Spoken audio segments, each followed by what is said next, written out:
Toi, tu es seulement là. Non, je dois aller, je dois aller. Tu veux aller où? Tu veux aller où? Là où tu veux aller là-bas, tu seras toujours comme un oiseau perché. Ce n'est pas chez toi. Est-ce que quelqu'un m'entend? Bénis ton pays, c'est un devoir. Parmi nous, s'il y a des personnes qui disent ce pays ne va plus jamais s'améliorer, je risque d'envoyer le feu sur toi. Je me chrétien pour envoyer le feu sur toi. Tu ne peux pas être un Congolais et réfléchir comme ça. C'est ta terre. C'est la terre de tes enfants. Tu ne peux pas maudire ta terre. Et maudit celui qui maudit sa terre. Là, pourquoi tu ne donnes pas amen? Tu te donnes amen, c'est toi. Parce que tu te rappelles que hier tu as dit ça. Mais c'est comme ça que tu es maudit alors. Et maudit celui qui maudit sa terre. Celui qui maudit sa terre, c'est comme celui qui maudit sa maison. C'est un insensé. On ne maudit pas ta maison, c'est ta maison. Même si chez le voisin c'est plus propre, c'est pas chez toi. Rentre chez toi et commence à arranger ta maison. Tu dois être capable de bénir ta nation. Tu regardes ta nation, tu dis ma nation est bénie.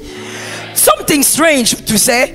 Ce qui est étrange, parlons un peu du Congo, un tout petit peu seulement, et je vais fermer la parenthèse. Ce qui est étrange, c'est que tout le monde, non je vais mieux le dire, toutes les nations, sauf toi, disent que ton pays est béni. Il n'y a que toi qui vois seulement les érosions. Et si on regarde bien même, qui a créé ces érosions? Tu es dans les parages. Il n'y a que toi, alors que toutes les autres nations rêvent de ton pays. Comment quelqu'un peut ignorer qui il est jusqu'à ce point? Les hommes se battent, les hommes se tuent. Tout ça seulement pour avoir une petite portion de ta nation. Juste peu. Mais toi tu dis, ce n'est pas un endroit bien. Il y a la malédiction ici. Une fois j'ai entendu quelqu'un dire, oh, jour mokomboko yo. Et répéter. Traduction. Un jour ce pays va exploser. Mais comment quelqu'un peut réfléchir comme ça? Comment quelqu'un peut être animal dans sa tête comme ça? Parce que ça, je te réchoque, c'est être animal. Ce n'est pas normal. La bénédiction qui sort de ta bouche doit commencer à Jérusalem. Jésus a dit commencez à Jérusalem. C'est là chez vous. Commence par bénir ta nation. Bénis ta nation le matin. Bénis ta nation à midi. Bénis ta nation le soir. La nation, elle est sacrée. Est-ce que quelqu'un m'entend bien? La nation, elle est sacrée. Tu la bénis. Et tu sais que c'est la nation. Cette nation appartient à tes enfants. Aux enfants de tes enfants. Que cette terre-là, elle est à vous. Que Jésus nous donne la victoire. A-t-il une malédiction au Congo? Pourquoi notre sol crie-t-il autant de douleur malgré sa richesse? Pourquoi le sang coule-t-il sur un territoire béni d'or, de diamants, d'eau et de vie? Pourquoi les enfants du Congo, d'une intelligence surnaturelle, deviennent-ils captifs de pauvreté, de guerre, de trahison, de haine et de division? Mais bien-aimés, ce n'est pas normal. Il faut poser la question. Y a-t-il une malédiction sur cette nation? Et si oui, d'où vient-elle? Est-elle héritée, entretenue, activée? Ou est-elle le fruit d'un aveuglement collectif? Laissez-moi vous dire ceci, une nation ne souffre jamais par hasard. Les malédictions, dans la Bible, ont des causes précises, idolâtrie, sang innocent versé, injustice, rébellion contre Dieu, division, orgueil, alliance païenne. Et quand je regarde l'histoire du Congo, je vois une douleur cyclique, une souffrance qui change de visage mais qui revient toujours. Comme un esprit de tourment. Comme une condamnation ancienne. Comme une parole de destruction répétée dans l'ombre. Mais il faut le dire clairement, Dieu n'a pas maudit le Congo. Dieu n'a jamais maudit cette terre. Au contraire, il a béni cette terre. Il l'a couverte de ressources, il a placé des prophètes sur elle, des hommes et des femmes d'impact. Dieu a regardé le Congo et il a dit, cela est bon.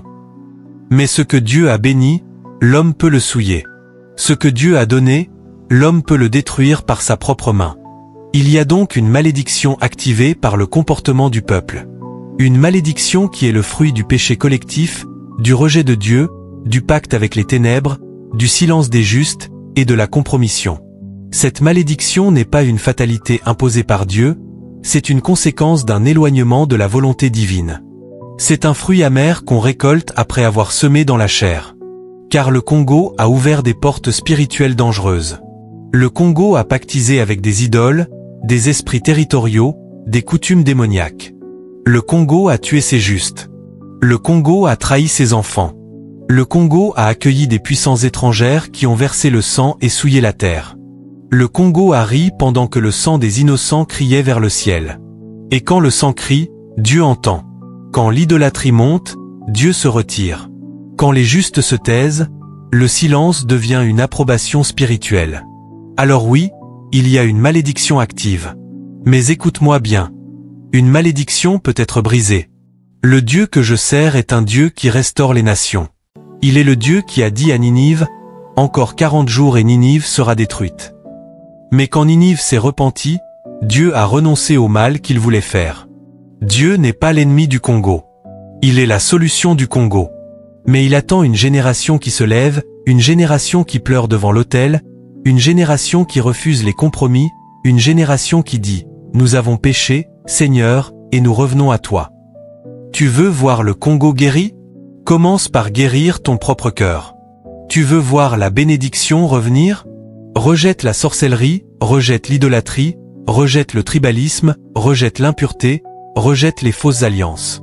Ne pactise plus avec l'ennemi de ton peuple. Arrête de trahir ta propre terre. Honore les anciens, défends les faibles, protège les enfants, crains Dieu, et il reviendra. Il restaurera cette nation comme il l'a promis. Mais si vous continuez à rire pendant que la mort rôde, à danser pendant que les autels sataniques crient, à vous battre pendant que l'ennemi divise, alors cette malédiction restera. Dieu cherche des intercesseurs. Dieu cherche des réparateurs de brèches. Dieu cherche des Néhémies pour reconstruire les murs. Dieu cherche des Daniel qui pleurent pour leur peuple. Dieu cherche des Esther qui risquent leur vie pour sauver la nation. Dieu cherche des voix qui crient dans le désert. Où sont ces voix au Congo? Où sont ces larmes? Où sont ces cœurs brisés?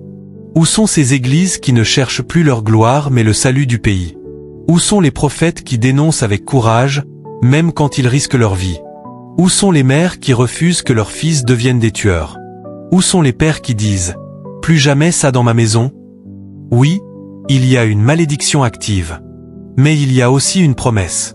Une parole prophétique puissante. Dieu a dit « Le dernier sera le premier ». Le Congo est aujourd'hui piétiné, humilié, exploité. Mais demain, il brillera. Demain, il guérira les nations. Demain, il enverra des apôtres, des bâtisseurs, des voix puissantes. Mais cette promesse ne s'accomplira que si le peuple se lève. Si le peuple revient à Dieu. Si le peuple se repent. Si le peuple pleure, jeûne, prie, et renonce au mal. Tu veux savoir s'il y a une malédiction? Regarde autour de toi. Regarde les souffrances. Regarde les abus. Regarde les morts. Regarde les hôpitaux vides. Regarde les jeunes sans avenir. Regarde les politiciens qui vendent la nation. Regarde l'Église qui dort. Regarde l'Église qui marchande la grâce. Oui, il y a une malédiction. Mais le sang de Jésus peut l'effacer. Le feu du Saint-Esprit peut la brûler. La repentance peut l'annuler. La foi peut restaurer la bénédiction. Je proclame aujourd'hui, dans le nom puissant de Jésus-Christ, que le Congo ne mourra pas. Le Congo vivra. Le Congo ne sera pas détruit. Le Congo ne sera pas vendu. Le Congo ne sera pas effacé. Le Congo se lèvera. Le Congo adorera. Le Congo brillera. Mais pour cela, il faut que tu te lèves aussi. Il faut que tu cries à Dieu.